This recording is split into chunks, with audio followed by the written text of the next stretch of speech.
మీ మోకాల నొప్పులకు ఎటువంటి సర్జరీ లేకుండా ఎపియాన్ పెయిన్ క్లినిక్ అందిస్తున్న అత్యాధునిక చికిత్స.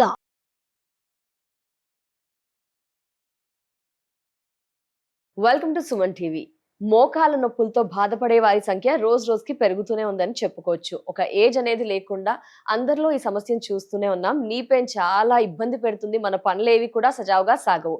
సో ఇలాంటి టైంలోనే మనం ఆలోచిస్తుంటాము, వీటికి చెక్ పెట్టేద్దాము, ఎలాంటి ఫుడ్ తీసుకుందామా అని ఆలోచిస్తాం కదండి. ఒక మంచి డైట్ ప్లాన్ మనందరికీ కూడా తెలియజేయడానికి ప్రస్తుతం మనతో పాటు ఉన్నారు న్యూట్రిషనిస్ట్ జ్యోతిర్మయి గారు. వారితో మాట్లాడదాం. మేడం నమస్తే. నమస్తే అండి. So first of all, pain తగ్గాలి అనే ఆలోచన కంటే ఎక్కువగా చాలా మంది వాటి గురించి కేర్ తీసుకుంటూ ఎలాంటి ఫుడ్ తీసుకోవాలని ఎక్కువగా ఆలోచిస్తూ ఉంటారు. మోకాల నొప్పులు తగ్గడానికి యాజ్ ఎ న్యూట్రిషనిస్ట్ గా ఎలాంటి ఫుడ్స్ కి ఫస్ట్ ప్రయారిటీ ఇస్తారు? సో జనరలీ నీ పెయిన్స్ అనేవి ఈ మధ్య కాలంలో, పాత కాలంలో మనం ఒక ఏజ్ వరకు చూసేవాళ్ళం. అంటే ఒక 50-60+ దాటిందంటే ఆబ్వియస్లీ మినీ పెయిన్స్. ఇప్పుడు ఏంటంటే I see so many people like 25-30 years లోపు ఉన్న వాళ్ళకి కూడా నీ పెయిన్స్ వస్తున్నాయి. ఎక్కువ దూరం నడవలేరు, ఈ లోపల ఉండే కార్టిలేజ్ డ్యామేజ్. సో బేసికలీ మనకి 2 types ఉంటాయి నీ పెయిన్స్. బేసికలీ అందరిలో చూసేది ఏంటంటే ఆస్ట్రోఆర్థరైటిస్. సో ఈ రెండింటి మధ్యలో ఏదైతే నీస్ ఉంటుందో, నీ మధ్యలో జాయింట్ మధ్యలో మనకి కార్టిలేజ్ ఉంటుంది, సైనోవియల్ ఫ్లూయిడ్ ఉంటుంది అనమాట. సో కార్టిలేజ్ తగ్గిపోయి 2 జాయింట్స్ దగ్గరకు వచ్చి రప్చర్ అవుతాయి. అండ్ దీంతో పాటు చుట్టూరా ఉండే సైనోవియల్ ఫ్లూయిడ్ కూడా తగ్గిపోతుంది అనమాట. సో దీనివల్ల వాళ్ళ బాడీలో ఇన్ఫ్లమేషన్ పెరిగి వాళ్ళకి పెయిన్ అనేది వస్తుంది. This is the main reason for the knee pain. So age related గా వస్తుంది. కొంతమంది ఎక్కువగా ఓవర్ యూసేజ్ ఆఫ్ నీ చేయడం వల్ల ప్రాపర్ ఫిజికల్ యాక్టివిటీ కరెక్ట్ గా లేకపోతే కూడా వస్తుంది. అందరూ ఏమనుకుంటారు, నేను బాగా తింటున్నాను, చేస్తున్నాను, నాకెందుకు నీ పెయిన్స్ వచ్చాయి. But the thing is you are not exercising. చాలా మంది మీరు చూడండి, ఎవరికైతే తొందరగా యంగ్ ఏజ్ లో వచ్చే నీ పెయిన్స్ ఏవైతే ఉంటాయో, ఫిజికల్ యాక్టివిటీ కరెక్ట్ లేకపోవడం వల్ల, నిద్ర కరెక్ట్ లేకపోవడం వల్ల, వాళ్ళు తీసుకునే ఆహారంలో పౌష్టికాహారాలు అసలు ఉండవన్నమాట. అంటే మనకి ఎగ్జాంపుల్ ఫస్ట్ థింగ్ ఏంటంటే ప్రోటీన్. ఈ మధ్య ICMR NIN గైడ్ లైన్స్ ప్రకారం కూడా చాలా మందికి మన డైట్స్ లో విషయాన్ని చూసుకున్నట్టు అయితే కార్బోహైడ్రేట్ కంటెంటే ఎక్కువ ఉంది, ప్రోటీన్ కంటెంట్ అస్సలు లేదు. మన నీకే కాకుండా నీ పక్కన జాయింట్ అండ్ మన బోన్ కి ప్రతి ఒక్క దానికి ప్రోటీన్స్ అనేవి ఇంపార్టెంట్. ఇవి 9 essential amino acids ఉంటాయి. ఈ 9 essential amino acids కంపల్సరీ మన డైట్ లో ఇవ్వాలి. సో ప్రోటీన్స్ అనగానే ఓకే, నేను రోజు ఒక గుడ్డు తింటున్నాను కదా, సరిపోతుంది. సో యాక్చువల్లీ ఎంత తీసుకోవాలి? ప్రతి ఒక్క కేజీకి 1 గ్రామ్ చొప్పున ప్రోటీన్ తీసుకోవాలి. Minimum 0.8 grams per kg body weight అనేది తీసుకోవాలి. సో ఇంత ప్రోటీన్, ఇప్పుడు ఒక గుడ్డు తీసుకుంటే ఎంత? 6 గ్రాముల ప్రోటీన్ వస్తుంది. మీరు 2 తీసుకున్నా కానీ 10-15 గ్రాముల కన్నా ఎక్కువ రావు. సో ఎంత తీసుకోవాలి? ఎగ్జాంపుల్ మీ బరువు 60 kg ఉందనుకోండి, 60 గ్రాముల ప్రోటీన్ కావాలి రోజుకి, per day every day. Protein is not stored in the body. ఎప్పుడంటే అప్పుడు యూటిలైజ్ అయిపోతుంది. మనం ఎక్కువ తీసుకునే కార్బ్స్ ఇవన్నీ ఉంటాయి కదా, ఫ్యాట్ కింద కన్వర్ట్ అవుతుంది. బట్ ప్రోటీన్ చాలా తక్కువ తీసుకుంటాం కాబట్టి తొందరగా బాడీ యూటిలైజ్ చేసేసుకుంటుంది అనమాట. ఇది ఇంపార్టెంట్. సో ప్రతి పూట ప్రోటీన్ ఉండాల్సిందే, compulsory protein. Breakfast, lunch, dinner 25% మీ ప్లేట్ లో ప్రోటీన్ ఉండాల్సిందే. 100% ప్లేట్ తీసుకున్నట్టు అయితే 25% compulsory, whatever the protein you could take. Like example eggs ఉన్నా okay, 2 eggs you can add. And paneer you can add, tofu అనేది యాడ్ చేసుకోవచ్చు, లేకపోతే మొలకలు యాడ్ చేసుకోవచ్చు, చిక్పీ, చోలే, ఇలాంటివన్నీ చూసుకుంటూ పోతే there are so many.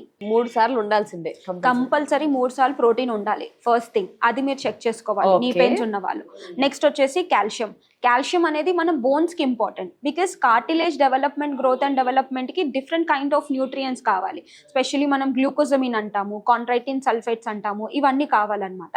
And మన బోన్ స్ట్రాంగ్ ఉండాలి. ఇప్పుడు మోకాల నొప్పులు ఉన్న వాళ్ళందరికీ కూడా బోన్స్ కూడా వీక్ ఉంటాయి. ఆస్టియోపీనియా, ఆస్టియోపోరోసిస్ స్టేజ్ లో ఉంటారనమాట. అంటే ఇక్కడ ఉన్నప్పుడు ఏంటంటే మన బోన్ లో కాల్షియం అనేది మెల్లిమెల్లిగా డిప్లీట్ అయిపోతూ ఉంటుంది.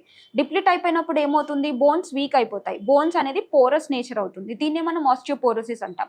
సో దీనికి కాల్షియం కావాలి, మెగ్నీషియం కావాలి, వైటమిన్ K2 కావాలి, అండ్ వైటమిన్ D కావాలి. మోస్ట్ ఆఫ్ ద పీపుల్, అంటే ఇప్పుడు ఇండియన్ పాపులేషన్ కనుక చూసుకున్నట్టు అయితే 10 మందిలో 7 లేదా 8 మందికి వైటమిన్ D అనేది తక్కువగా ఉంటుంది. సో వైటమిన్ D ఎక్కువ ఉండే ఆహారాలు తీసుకోవాలన్నమాట డైట్ లో. నాన్ వెజిటేరియన్ సోర్సెస్ నుంచి ఎక్కువగా వస్తాయి, లేదంటే ఒక గుడ్డు తిన్నా కానీ కూడా మీకు వైటమిన్ D వస్తుంది. సో ఇలా మనం, కొంతమంది అంటారు సన్ ఎక్స్పోజ్ చేస్తున్నాను నాకు వస్తుంది, బట్ కన్వర్షన్ అనేది ఉండట్లేదు. D నుంచి యాక్టివ్ D3 ఫామ్ లోకి కన్వర్ట్ అవ్వాలన్నమాట. అది కన్వర్ట్ అవ్వట్లేదు. సో మన బాడీలో వైటమిన్ D లెవెల్స్ తక్కువగా ఉన్నాయి. వైటమిన్ D ఎక్కువ పెరగాలి. కాల్షియం అనేది ఓన్లీ పాలల్లో కాదు, ఇంకా మిగతా ఫుడ్స్ లో కూడా ఉంటుంది. లైక్ ఎగ్జాంపుల్ స్పినాచ్ కానివ్వచ్చు, ఆకుకూరలు అన్ని తీసుకోవచ్చు. ఫూల్ మకానా అంటాం, ఫూల్ మకానాలో ఉంటుంది. మళ్ళీ Okay. సీడ్స్ అండ్ నట్స్ లో కూడా మనకి కాల్షియం ఉంటుంది. అండ్ కొన్ని కాయగూరల్లో కూడా ఉంటుంది. సో ఇలా మనం కాల్షియం ఎక్కువగా ఉండే ఆహారాలు, ప్రోటీన్ ఎక్కువగా ఉండే ఆహారాలు, వైటమిన్ డి అనేది ఇంక్రీజ్ చేసుకునేలాగా చూసుకోవాలన్నమాట. నాన్ వెజిటేరియన్ సోర్సెస్ లో మనం చూసుకున్నట్టయితే లోపల ఆ జెల్ ఏదైతే ఉంటుందో అది పెరగడానికి మనం ఎక్కువగా దిస్ క్రాబ్స్ అంటాం కదా, క్రాబ్స్ కానివ్వచ్చు, లేకపోతే ష్రింప్స్ అంటాము. సో ఇవి ఎక్కువగా తీసుకోవాలి. నాన్ వెజిటేరియన్ సీ ఫుడ్ లో కూడా కొంచెం మనకి ఆ డెవలప్మెంట్ అనేది ఇంక్రీజ్ అవుతుంది. అండ్ ఇది డిపెండ్ అవుతుంది అనమాట. కాల్షియం అంటే మన బోన్ లో ఎంత వరకు కార్టిలేజ్ డ్యామేజ్ అయిందని డిపెండ్. ఇనీషియల్ స్టేజ్ లో ఈజీగా కరెక్ట్ అయిపోతుంది. ఓకే. బట్ ఇంకా స్టేజ్ పెరుగుతున్న కొద్ది స్టేజ్ 3, స్టేజ్ 4 కి వెళ్తున్నప్పుడు కార్టిలేజ్ చాలా డ్యామేజ్ అయిపోతుంది. అప్పుడు అలాంటి కండిషన్స్ లో డాక్టర్ మీకు నీ రీప్లేస్మెంట్ అనే చెప్తూ ఉంటారు. కాకపోతే చాలా మంది ఇంకా ముందు రాకూడదని ఆలోచించే వారికి కూడా ఇది బెస్ట్ ఫుడ్ అని చెప్పుకోవచ్చు. ఎస్, చూసుకుంటే కనుక ఇప్పుడు మీరు ఏదైతే ఫుడ్ డైట్ అంతా కూడా చెప్పారు, దీంతో పాటు కంపల్సరీ యాక్టివిటీ ఉండాలి అంటారా? డెఫినెట్లీ ఉండాలండి. అంటే మీ దగ్గరకు వచ్చినప్పుడు ఓన్లీ డైటే తినండి అని చెప్తారా? యాక్టివిటీ కూడా బిజీ స్కెడ్యూల్స్ అని చెప్తారు. మీ దగ్గర వచ్చిన వాళ్ళు మేబీ చాలా మంది ఇదే మాట అని ఉంటారు. అలాంటి వారికి ఏం సజెస్ట్ చేస్తారు? నో అండి, బిజీ స్కెడ్యూల్స్ ఉన్నా కానీ you have to remove something. Because ఒక ఎక్సర్సైజ్ చేయడానికి ఎంత టైం పడుతుంది? There are so many apps అనమాట. HIIT వర్కౌట్స్ ఉంటాయి, 7 minutes వర్కౌట్స్ ఉంటాయి. అది జస్ట్ డౌన్లోడ్ చేసుకొని అది ఎలా చేస్తుందో అలా అంటే మీ బాడీని హెల్దీగా పెట్టుకోవడం ఒక 10 minutes ఉండదా? ఆబ్వియస్లీ ఉంటుంది. మనం ఒక ఫోన్ ఓపెన్ చేసి రీల్స్ చూసుకుంటూ పోతాం. It's like at least exactly. So అది చూస్తున్నప్పుడు కూడా మీరు వాకింగ్ చేయండి. మీకు తెలియదు, మీరు చూస్తూ ఉంటారు కాబట్టి. ఒక ఫ్రెండ్తో మాట్లాడుతున్నారంటే 1-2 గంటలు మాట్లాడే వాళ్ళు కూడా ఉన్నారు. తిరుగుతూ మాట్లాడండి, ఒక దగ్గర స్టాగ్నెంట్ కూర్చునే బదులుగా. టీవీ చూస్తూ ఎక్సర్సైజ్ చేయండి. మీరు ఆఫీస్లో కూర్చొని కూడా కొన్ని ఎక్సర్సైజెస్ చేయొచ్చు. బ్రీతింగ్ ఎక్సర్సైజెస్ చేయండి. కొంతమంది వచ్చే కంప్లైంట్ సేమ్ థింగ్, నాకు మోకాలు నొప్పులు ఉన్నాయి మ్యామ్, నేను ఇలా నడవడానికి ఓపిక లేదు. Do breathing exercises.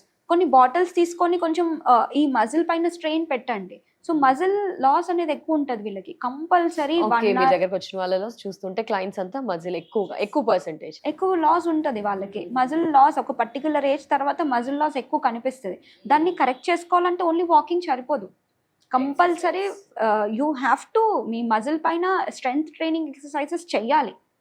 బికాజ్ చాలా మంది అంటారు కదా, యంగ్గా ఉన్నప్పుడే నేను జిమ్కి వెళ్ళాలంటే, లేదు, ఏజ్ అయిపోతుంటూ ఉంటుంది చూడండి, వాళ్ళకి gym is important.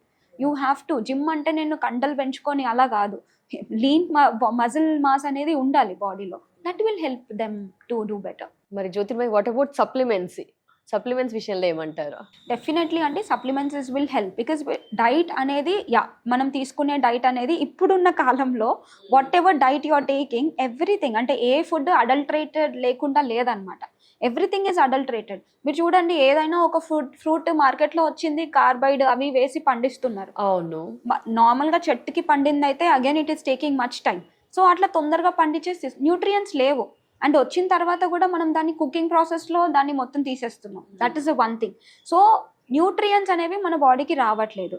So you have to supplement with the సప్లిమెంటేషన్లో స్పెషల్లీ మోకాలు నొప్పులు ఉన్న వాళ్ళు గ్లూకోజమిన్ అంటాం. ఆ గ్లూకోజమిన్ లోపల కార్టిలేజ్ డెవలప్మెంట్కి హెల్ప్ అవుతుంది. కాండ్రైటిన్ సల్ఫేట్స్ అంటాం, ఇది కూడా డైట్లో ఉండాలి. అండ్ మనకి పైనాపిల్లో బ్రోములిన్ అనే ఎంజైమ్ ఉంటుంది. Pineapple is very important for them.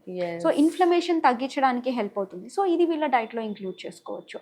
So ఇలా supplementation, calcium, protein, vitamins, minerals, omega-3 fatty acids again very important. Because ఈ omega-3 ఈజ్ వెరీ, మన హెడ్ నుంచి టో వరకు omega-3 ఇంపార్టెంట్. ఇది లేకపోతే it body will not give, అంటే చాలా things అనేవి కరెక్ట్గా సప్లై అవ్వవు అనమాట. సో అవి చాలా important. Thank you so much Jyotirmayi garu. Knee pain కి సంబంధించి ఎలాంటి ఫుడ్ తీసుకోవాలి ఇంటేక్ అని థ్యాంక్ యూ సో మచ్ అండి తెలియజేసినందుకు. నమస్తే.